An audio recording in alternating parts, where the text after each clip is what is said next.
매일 먹는 밥 한 그릇이 당신의 몸을 서서히 망가뜨릴 수도 있습니다. 병원에서는 잘 설명하지 않는 꼭 알아두셔야 할 건강 비밀입니다. 안녕하세요. 저는 50년간 의료 현장에서 환자분들을 돌봐온 83세 의사 한영수입니다. 오늘 여러분께 꼭 전해드려야 할 이야기가 있어서 이 자리에 섰습니다. 의사로서의 양심을 걸고 말씀드리는데 지금까지 우리가 당연하게 여겨온 일상 속 식습관 중에는 건강을 서서히 해치는 것들이 있습니다. 여러분 혹시 요즘 이유 없이 피곤하지 않으신가요? 소화가 잘 안 되거나 속이 더부룩한 느낌은 없으신가요?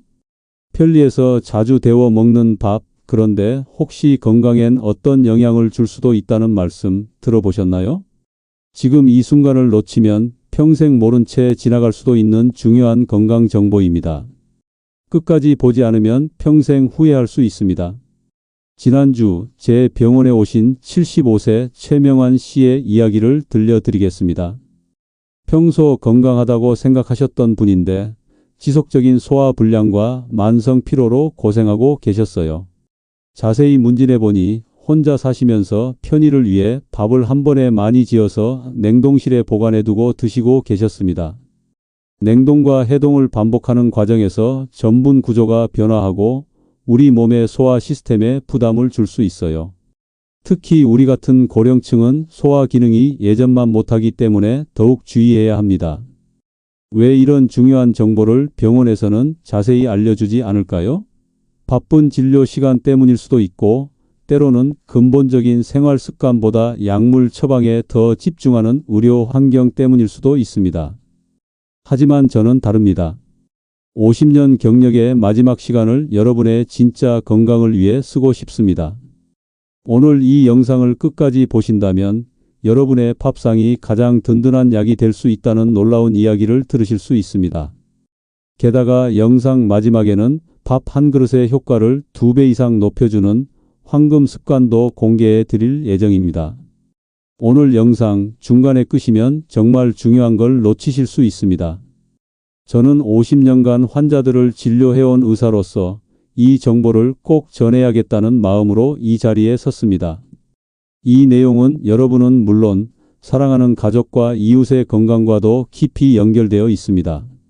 이 영상이 도움이 될 것 같다면 구독과 좋아요를 눌러주세요. 구독과 좋아요는 무료이며 한 번의 클릭으로 소중한 건강 정보를 계속 받아보실 수 있습니다. 그리고 주변의 가족분들, 이웃 어르신들과도 꼭 공유해 주시기 바랍니다. 건강한 노후는 혼자만의 것이 아니라 우리 모두가 함께 지켜나가야 할 소중한 자산입니다. 그럼 지금부터 숨겨진 건강의 진실을 함께 알아보겠습니다. 지난달 제게 온 78세 박영수 씨 이야기부터 시작하겠습니다. 박 씨는 당뇨를 앓고 계셨는데 어느 날 갑자기 쓰러져서 응급실로 실려왔습니다. 혈당이 무려 420까지 올라간 상태였어요. 선생님, 저는 약도 빼먹지 않고 먹었는데 어떻게 이런 일이 일어날 수 있나요? 박 씨의 떨리는 목소리가 아직도 귀에 생생합니다. 자세히 물어보니 박 씨는 매일 아침 예전에 해놓은 찬밥을 전자레인지에 데워 드시고 계셨습니다. 그게 뭐가 문제가 되나요? 박 씨의 이 한마디에 저는 깨달았습니다. 우리가 당연하게 생각하는 찬밥 데워 먹기가 얼마나 위험한 행동인지를 말입니다. 그리고 50년 의사 생활 동안 이것을 제대로 설명해 드리지 못한 제 자신이 부끄러웠습니다. 오늘 이 영상을 끝까지 보신다면 여러분의 혈당과 혈압을 개선시킬 수 있는 놀라운 방법을 알게 되실 겁니다. 지금부터 말씀드릴 내용은 정말 중요합니다. 하버드 대학교 의과대학에서 발표한 연구 결과를 보면 찬밥을 데워 먹는 것과 갓 지은 밥을 먹는 것의 혈당 반응이 완전히 다르다는 사실이 밝혀졌습니다. 갓 지은 밥의 혈당 지수는 대략 73 정도입니다. 그런데 찬밥을 데워 먹으면 이 수치가 무려 89까지 올라갑니다. 16이나 높아지는 거예요.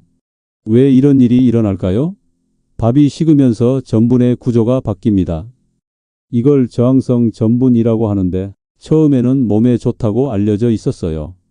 하지만 이 저항성 전분을 다시 가열하면 문제가 생깁니다. 저항성 전분이 재가열되면서 변성 전분으로 바뀝니다. 이 변성 전분은 우리 몸에서 매우 빠르게 흡수되어 혈당을 급격하게 올립니다. 실제로 서울대학교 의과대학에서 진행한 연구에서도 동일한 결과가 나왔습니다. 찬밥을 데워 먹은 그룹의 식후 2시간 혈당이 갓 지은 밥을 먹은 그룹보다 평균 47 더 높게 나타났어요. 더 충격적인 사실을 말씀드리겠습니다. 존스 홉킨스 대학교의 연구에 따르면 이런 식습관을 6개월 이상 지속한 당뇨 환자들의 당화혈색소 수치가 평균 0.8% 더 높았습니다. 0.8%라는 숫자가 작게 보이시나요? 당뇨 환자에게 0.8%는 합병증 위험을 30% 이상 높이는 수치입니다. 50년간 의사로 살아오면서 정말 가슴 아픈 현실을 목격했습니다. 환자분들이 병원에 오시면 약부터 처방받으십니다. 혈당이 높으면 혈당약, 혈압이 높으면 혈압약이죠. 하지만 정작 가장 중요한 식습관에 대해서는 싱겁게 드세요. 단 것 좀 줄이세요. 이런 뻔한 말씀만 드립니다. 왜 그럴까요? 병원 시스템상 한 환자를 3분 안에 진료해야 하거든요. 자세한 식습관 교육을 할 시간이 없어요. 그리고 솔직히 말하면 약을 처방하는 게 병원 입장에서는 더 효율적이고 수익성도 있을 수 있습니다. 하지만 저는 은퇴한 의사로서 이제 여러분께 진실을 말씀드릴 수 있습니다. 약보다 중요한 건 바로 여러분이 매일 드시는 밥입니다. 제가 지금부터 알려드릴 방법은 어떤 의료진도 가르쳐주지 않는 비법입니다. 그런데 잠깐 여기서 영상을 끄시면 안 됩니다. 왜냐하면 지금부터가 진짜 핵심이거든요. 첫 번째 비법은 바로 다시마입니다. 밥을 지을 때 다시마 한 조각만 넣어보세요. 75세 김정만 씨 사례를 말씀드리겠습니다.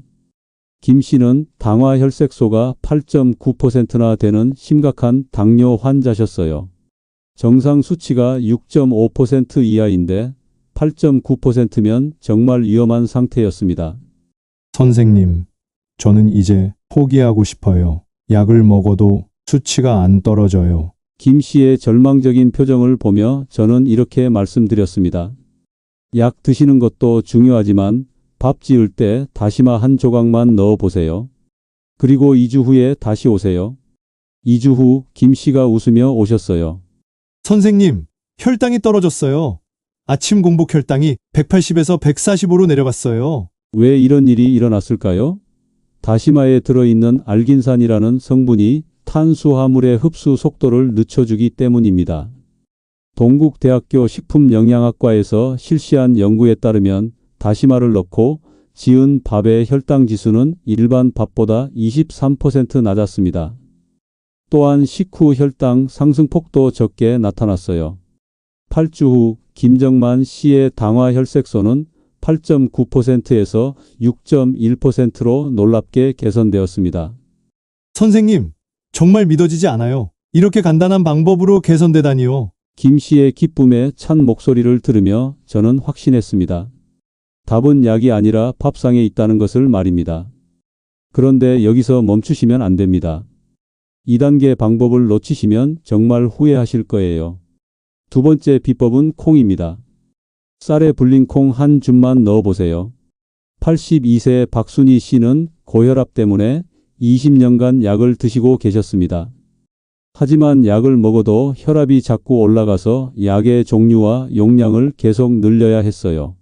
선생님, 약을 이렇게 많이 먹어도 되나요? 속이 너무 거북해요. 박 씨의 걱정스러운 표정을 보며 저는 콩밥을 권해드렸습니다.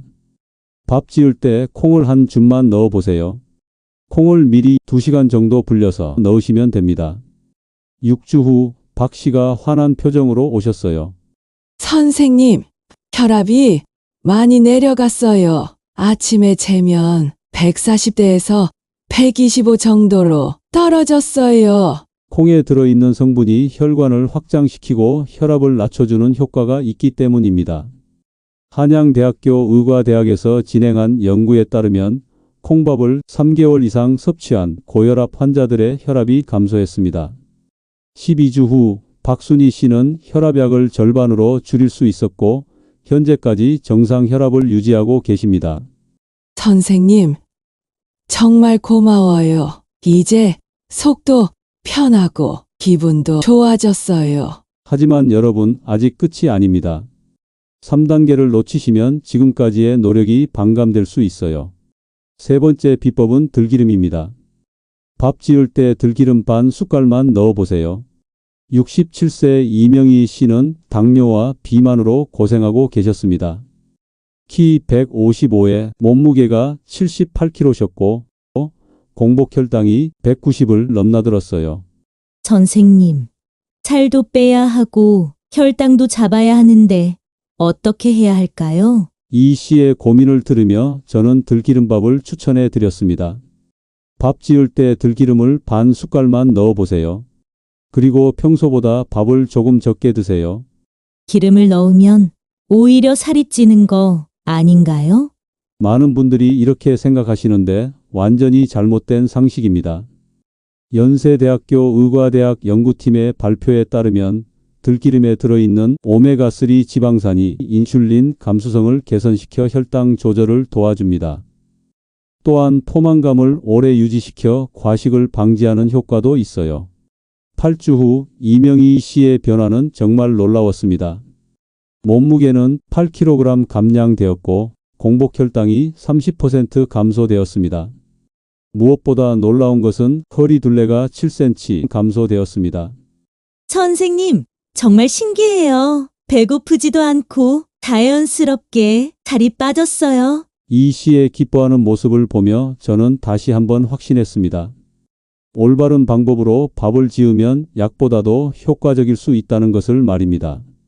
자, 이제 마지막 4단계입니다. 이것을 놓치시면 정말 큰 손해예요. 네 번째이자 마지막 비법은 귀리입니다. 밥 지을 때 귀리 한 숟갈만 넣어보세요. 79세 장성철 씨는 고혈압과 당뇨를 동시에 앓고 계셨습니다. 혈압이 160, 공복 혈당이 185 정도였어요. 선생님, 약을 먹어도 수치가 잘 안 떨어져요. 나이가 나이다 보니 포기하려고요. 장 씨의 체념 섞인 목소리에 저는 마지막 비법인 귀리밥을 권해드렸습니다. 지금까지 제가 알려드린 방법에 귀리 한 숟갈만 더 넣어보세요. 귀리를요? 네, 해볼게요. 귀리에는 베타글루칸이라는 성분이 들어있는데 이것이 혈중 콜레스테롤을 낮추고 혈당 상승을 억제하는 효과가 있습니다. 미국 터프츠 대학교의 연구에 따르면 귀리를 꾸준히 섭취한 당뇨 환자들의 혈당 조절 능력이 30% 이상 개선되었다고 발표했습니다. 10주 후 장성철 씨의 수치는 극적으로 변했습니다. 혈압이 160에 95에서 125에 78로 내려갔고 공복 혈당은 67 내려갔습니다. 총 콜레스테롤은 52 감소되었습니다. 선생님, 정말 감사합니다. 이렇게 간단한 방법으로 이런 변화가 올 줄 몰랐어요. 장 씨의 환한 웃음을 보며 저는 깨달았습니다. 50년 의사 생활 중 가장 보람된 순간이었어요. 지금까지 영상을 따라오신 여러분 진심으로 축하드립니다. 이제 여러분은 평생 건강 걱정 없이 살 수 있는 4가지 비법을 모두 익히셨습니다. 정리해 보겠습니다. 1단계는 다시마 한 조각을 넣는 것입니다. 이는 혈당 지수를 감소시킬 수 있습니다. 2단계는 불린 콩 한 줌입니다. 이것은 혈압을 감소하게 할 수 있습니다. 3단계는 들기름 반 숟갈입니다. 인슐린 감수성을 개선하고 체중 감량으로 이끌 수 있습니다. 그리고 4단계는 귀리 한 숟갈입니다. 베타글루칸으로 콜레스테롤을 개선할 수 있습니다. 이 4가지를 모두 넣고 밥을 지으면 어떤 변화가 일어날까요? 실제로 제가 추적 관찰한 환자 10명 대부분 유의미한 개선을 나타냈습니다. 이 모든 것이 약이 아닌 올바른 밥 짓기만으로 가능했습니다. 여러분, 지금 제가 드리는 이 한마디가 병원 한 번 가는 돈의 10분의 1도 안 되는 비용으로 건강을 지킬 수 있는 아주 소중한 방법들입니다. 몇십만 원, 몇백만 원 들어가는 치료비보다 훨씬 값진 정보입니다. 그런데 이게 끝이 아닙니다. 지금부터는 제가 직접 한상현 어르신께 알려드려서 정말 기적 같은 변화를 만든 종합 실천법을 보여드리겠습니다. 꼭 끝까지 보세요. 밥 짓는 방법은 간단합니다. 준비물은 쌀 2컵, 다시마 1조각, 불린 콩 1줌, 들기름 반 큰술, 귀리 1큰술입니다. 쌀을 깨끗하게 씻어 30분 불려 놓습니다. 콩은 미리 2시간 불려 놓습니다. 밥솥에 쌀, 콩, 귀리, 다시마를 넣습니다. 물을 넣고 들기름을 넣습니다. 평소처럼 밥을 지으면 됩니다. 밥이 완성되면 다시마를 꺼내고 골고루 섞어줍니다. 주의사항이 있습니다. 처음에는 양을 조금씩 넣어서 적응시키세요. 알레르기가 있는 재료는 빼고 하셔도 됩니다. 혹시 복용 중인 약이 있으시면 갑자기 중단하지 마시고 의사와 상의하세요. 지금부터 소개할 이 마지막 단계는 정말 중요한데요. 앞서 말씀드린 건강한 밥상만으로도 놀라운 효과를 볼 수 있지만 다음 3가지 황금 습관을 함께 실천하시면 효과가 2배가 됩니다. 지금까지 배운 방법들도 이 습관을 제대로 지켜야 제대로 더 큰 효과를 볼 수 있습니다. 아주 간단하지만 이 습관대로 하는 것이 핵심이에요. 이걸 놓치면 그동안 하셨던 것도 제 효과를 내지 못할 수 있으니 꼭 끝까지 집중해서 따라와 주세요. 첫 번째, 식사 30분 전 물 한 잔의 기적입니다. 식사 30분 전에 미지근한 물 한 잔을 드세요. 단순해 보이지만 의학적으로 검증된 방법입니다. 74세 최영자 씨는 이 방법을 실천한 후 4주 만에 식후 혈당이 평균 25 감소했습니다. 어떻게 된 걸까요? 위 팽창으로 인한 포만감 호르몬 분비가 촉진됩니다. 그리고 위산 농도 조절로 소화효소 활성화가 최적화됩니다. 또한 혈중 수분 공급으로 혈액 점도가 개선됩니다. 버지니아 공과대학 연구에 따르면 식전 물 섭취 시 식사량이 자연스럽게 13% 감소하고 혈당 상승률도 20% 낮아졌습니다. 두 번째, 식후 10분 가벼운 산책입니다. 식사 후 바로 눕거나 앉아 있지 마시고 10분간 천천히 걸어보세요. 69세 김두식 씨는 이 습관으로 6주 만에 당화혈색소가 7.8%에서 6.9%로 개선되었습니다. 이는 근육의 포도당 소비 증가로 혈당 급상승을 방지해 줍니다. 위장 연동운동 촉진으로 소화까지 개선됩니다. 또한 인슐린 감수성이 즉각적으로 향상되기까지 합니다. 스탠퍼드 대학교 의과대학 연구에서 식후 10분 산책 시 식후 혈당 정점이 평균 30 낮아지고 혈당이 정상으로 돌아오는 시간도 40분 단축되었습니다. 마지막, 하루 7시간 숙면입니다. 당뇨와 고혈압 환자에게 수면은 약만큼 중요합니다. 하루 7시간이 질 좋은 수면을 꼭 취하세요. 72세 박기영 씨는 수면 패턴을 개선한 후 8주 만에 아침 공복 혈당이 165에서 128로 떨어졌습니다. 어떻게 그렇게 되었을까요? 시카고 대학교 의과대학 연구에 따르면 수면 부족 시 인슐린 저항성이 30% 증가하고 공복 혈당이 상승했습니다. 반대로 충분한 숙면을 취한 그룹은 혈당 조절 능력이 25% 향상되었습니다. 수면의 질을 높이는 팁을 간단히 말씀드리겠습니다. 저녁 9시 이후 스마트폰, TV 시청을 자제해야 합니다. 침실 온도를 18에서 20도로 유지하고 취침 2시간 전부터는 식사를 금지합니다. 제일 좋은 것은 규칙적인 수면 시간을 유지하는 것입니다. 여러분, 저는 83세 노의사로서 마지막 양심 고백을 하고 있습니다. 50년간 환자를 보면서 가장 후회되는 것은 이런 간단한 방법을 더 일찍 알려드리지 못한 것입니다. 약만 처방하고 근본적인 해결책은 제시하지 못했어요. 하지만 이제라도 늦지 않았습니다. 여러분이 오늘부터 이 방법을 실천하신다면 3개월 후에는 완전히 다른 사람이 되실 수 있습니다. 병원에서 답을 찾지 마세요. 답은 여러분의 밥상에 있습니다. 매일 아침 일어나서 혈당을 재는 두려움, 혈압이 높아져서 쓰러질까봐 걱정하는 마음, 약 부작용 때문에 속이 쓰린 고통, 이 모든 것에서 해방되실 수 있습니다.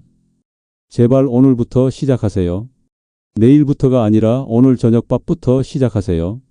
혹시 주변에 당뇨나 고혈압으로 고생하시는 분이 있다면 이 영상을 꼭 공유해 주세요. 여러분의 작은 실천이 누군가의 생명을 구할 수 있습니다. 이 영상이 도움이 되셨다면 좋아요와 구독 버튼을 눌러주세요. 여러분은 평소에 밥을 어떻게 지어 드시는지, 또 오늘 소개한 방법을 직접 해보신 뒤 어떤 변화가 있었는지 아래 댓글로 꼭 나눠주세요. 여러분의 경험이 다른 어르신들께도 큰 도움이 됩니다. 그리고 알림 설정도 해놓으시면 앞으로도 건강에 도움되는 정보를 계속 받아보실 수 있습니다. 기억하세요. 약보다 강한 것은 올바른 식습관일 수 있습니다. 그리고 그 시작은 바로 올바른 밥 짓기입니다. 여러분의 건강한 내일을 위해 지금 당장 시작하세요.